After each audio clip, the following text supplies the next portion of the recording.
Hey everyone, today I want to talk about how we can bring more peace and calm into our lives. I was inspired to talk about this after watching Ronald Banks' video on gentle reminders for living a calm life, and I'll link that below.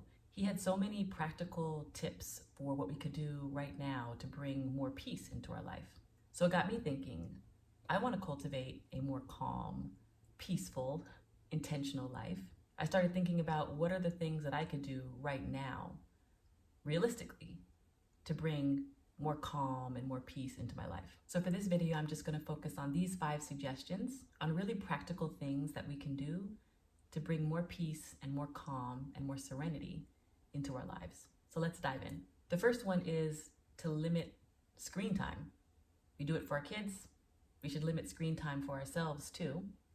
I read a People magazine article that said that the average American will spend 44 years of our life staring at a screen.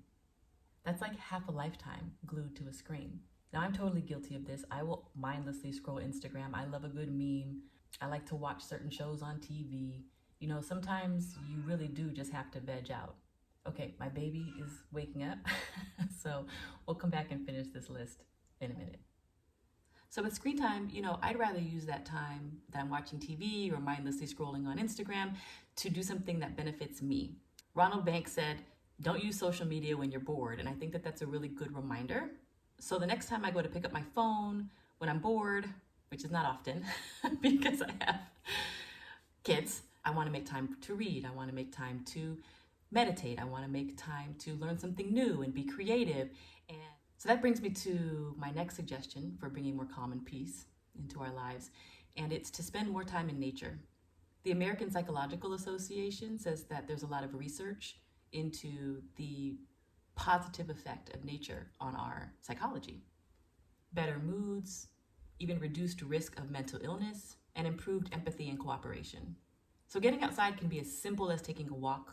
Go to a park, go to the beach, go to the lake, take a walk just around your neighborhood, even your backyard, your patio, just get outside at some point in your day. I love this quote from Henry David Thoreau. I took a walk in the woods and I came out taller than the trees. Being out in nature really uplifts you. So the next tip is to reduce your intake of violence and fear. So much of the media we consume is based on violence and fear. News, TV shows, movies. I've been a news buff. I really like to be informed, but sometimes I really have to take a break from it. All that violence and fear can really trigger anxiety, and that's the opposite of peace and calm in your life. And it's okay to take a break from it. You don't have to ingest that all the time. Even if I watch something on television and there's a gruesome scene or violence, I won't look. I'll just avert my eyes. I don't like to have those images in my mind. It's our mind. We get to decide what we put into it. The 4th suggestion is to take care of our bodies. Keeping my body healthy and being kind to it is turning into a #1 priority as I move into my 40s. Because dealing with illness or injury is stressful. Even small aches and pains like indigestion can really affect your ability to be happy, peaceful, and calm in your day. Good health is the foundation of peace and calm for me. And a strong, healthy, loved, well-cared for body just feels good. So for me, this is about incorporating healthy, tasty meals, some sort of movement, stretching, mobility, exercise, or even just a nice shower and a self-massage feels amazing. This is the only body we have. It's our home. It takes care of us. Let's take care of it. The last suggestion that I have to live with more peace and calm is to clean our spaces. Visual clutter and mess can be really stressful. You may not even realize it, but your environment, bless you. You may not even realize it, but your environment can affect your mood.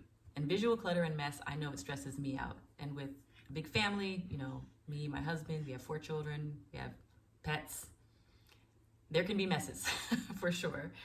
And this is one of the reasons why I love the concept of minimalism. It makes it easier for us to keep our house clean and organized so we all feel better in the space.